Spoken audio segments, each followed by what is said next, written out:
करीब 1 साल पहले अपने पति को खो चुकी महिला ने घर चलाने के लिए अपने नाबालिग बेटे को ही चोरी के रास्ते पर डाल दिया और नाबालिग बेटा शातिर चोर बन गया। क्षेत्र में लगातार हो रही चोरियों के बाद पुलिस ने जब नाबालिग को हिरासत में लिया तो ये पूरा मामला सामने आ गया। फिलहाल राजेंद्र नगर पुलिस ने 5 लाख की चोरी की रकम के साथ ही आरोपी महिला और नाबालिग को गिरफ्तार कर लिया है। दरअसल मामला इंदौर के राजेंद्र नगर थाना क्षेत्र का है, जहां राजेंद्र नगर थाना क्षेत्र में दिन और रात के समय अचानक चोरियों की वारदात में इजाफा हो गया था। राजेंद्र नगर थाना पुलिस को मिली सूचना के आधार पर पुलिस ने जब जांच शुरू की तो पता चला कि एक महिला राजेंद्र नगर क्षेत्र के सोना चांदी व्यापारियों के यहां रकम गिरवी रखकर पैसे ले रही है। वहीं महिला के पास सोने चांदी की रकम का कोई पुख्ता बिल या दस्तावेज भी मौजूद नहीं है। इसके बाद पुलिस ने महिला को हिरासत में लेकर पूछताछ की तो चोरियों के मामले से खुलासा हो गया। दरअसल महिला अंजू ने अपने शराबी पति की 1 साल पहले मौत होने के बाद 15 साल के बेटे को चोरी करने के लिए प्रेरित किया। महिला खुद भी शराब पीने की आदी है, जिसके चलते उसने अपने 15 साल के बालक को चोरियां करने के लिए प्रेरित किया और बालक ने राजेंद्र नगर क्षेत्र में सूने मकान में चोरी करना शुरू कर दी।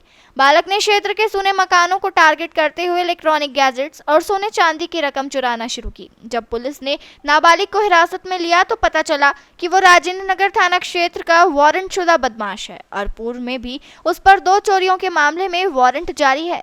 इस बारे में जानकारी देते हुए डीसीपी जोन 1 आदित्य मिश्रा ने बताया कि चोरियों के मामले में नाबालिग और उसकी मां को गिरफ्तार किया गया है। दोनों ने मिलकर जहां चोरी की वारदात को अंजाम दिया, वहीं उसकी मां ने चोरी के माल को ठिकाने लगाने के लिए सुनारों से बातचीत कर सोने की रकम औने पौने दाम में बेच दी। फिलहाल आरोपी महिला और उसके बेटे को गिरफ्तार कर कोर्ट में पेश किया गया है।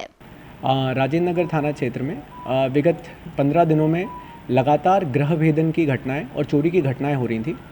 इसमें एक अलग चीज़ जो हमने ट्रेंड में ऑब्जर्व की थी कि अमूमन पहले जो घटनाएं होती थी वो देर रात के अंधेरे में होती थी, परंतु ये जो घटनाएं हो रही थी पिछले 15 दिनों में ये सूने घरों में और दिन के उजालों में हो रही थी घटनाएं। इन सभी जगहों पे जो चोरी का मोडस था उसमें एक चीज़ जो कॉमन थी कि लैपटॉप्स चोरी हो रहे थे, अगर कोई डिजिटल डिवाइसेस है वो चोरी हो रहे थे, लैपटॉप के चार्जर्स, और उसी के साथ साथ अगर सोने के कोई आभूषण घरों में रहते थे तो उनको चुराया जा रहा था। लगातार इसमें ये भी सूचना मिल रही थी कि इसमें जो ज्वेलरी है उसको आसपास की ही दुकानों में गलाया जा रहा है। इसलिए पुलिस के द्वारा, राजेंद्र नगर पुलिस और एसीपी के द्वारा लगातार इसमें इंटेलिजेंस कलेक्ट की जा रही थी कि कहाँ पर ये जो चोरी हुआ माल है या मशरूका है इनको किस प्रकार से यूज़ किया जा रहा है। तभी सूचना मिली थी कि एक महिला के द्वारा पिछले कुछ दिनों में लगातार जो दुकानें हैं वहाँ पर आके अपने कुछ जेवरात जो हैं वो गिरवी रखाए जा रहे हैं, जिसका उसके पास कोई बिल या कोई प्रूफ ऑफ ओनरशिप नहीं था। इसी के संबंध में जब पुलिस ने आगे तफ्तीश की तो पता चला कि इसमें जो सीसीटीवी फुटेज में एक दिख रहा था व्यक्ति, वो एक बाल अपचारी है और उसी के साथ साथ जो उसकी माँ है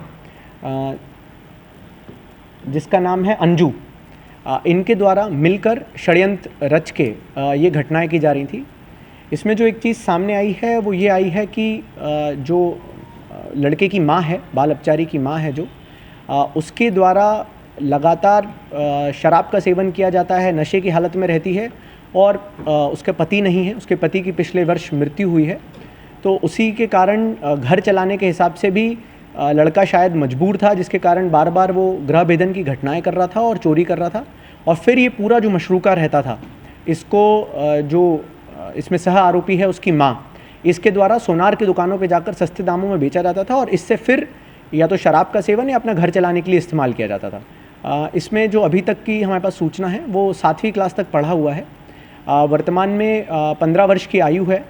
इसमें एक जो और चीज़ सामने आई है वो कि इसके ऊपर पहले से भी चोरी के संबंध में स्थायी वारंट जो राजेंद्र नगर क्षेत्र के हैं वो जारी थे, उसमें भी लगातार फरार चल रहा था। ये एक सूचना भी सामने आई है।